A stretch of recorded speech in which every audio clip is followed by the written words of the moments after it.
We got a mugshot of the 19-year-old accused in the killing of a 10-year-old girl. Koran Gregory of Southeast D.C. is facing a murder and gun charges in connection with the death of Arianna Davis. Yeah, Arianna died a few days after being hit by a stray bullet. The shooting itself happened on Mother's Day. Ardelia Gonsalves is live at D.C. Superior Court Northwest, where Gregory just appeared in court. Dee, do we know when he's coming back to court?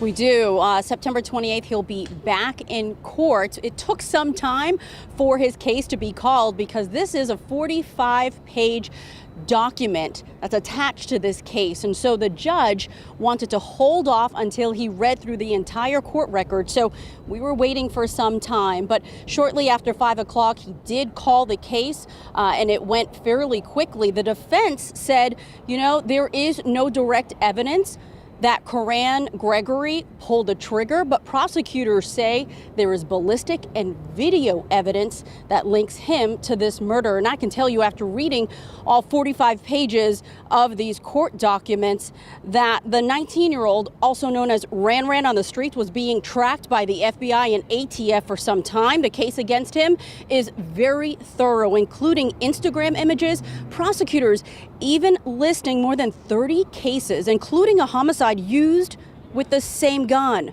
they believe the suspect is linked to. Gregory was even caught on camera changing clothes after the May 14th shooting and then torching the getaway vehicle, which was later linked to a carjacking.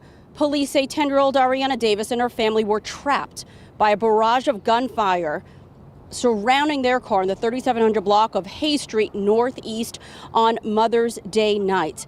The court records show 53 rounds were shot in just 15 seconds. Arianna was in the backseat of the family car when she was struck by that stray bullet, but sadly, I'm also reading in court documents, her parents didn't even know their daughter was shot until a younger child in the back said, "Ari, don't die."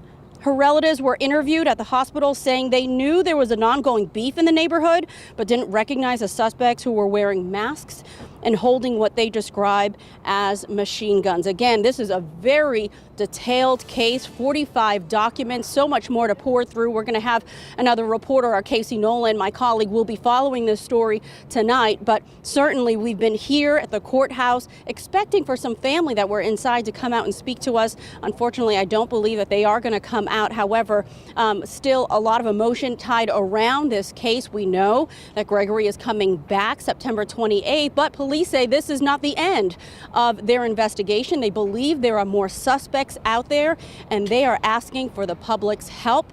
They said the community stepped up with so much information, so they're offering a $45,000 reward for information leading to an arrest for anyone else connected to the murder of that sweet 10-year-old girl.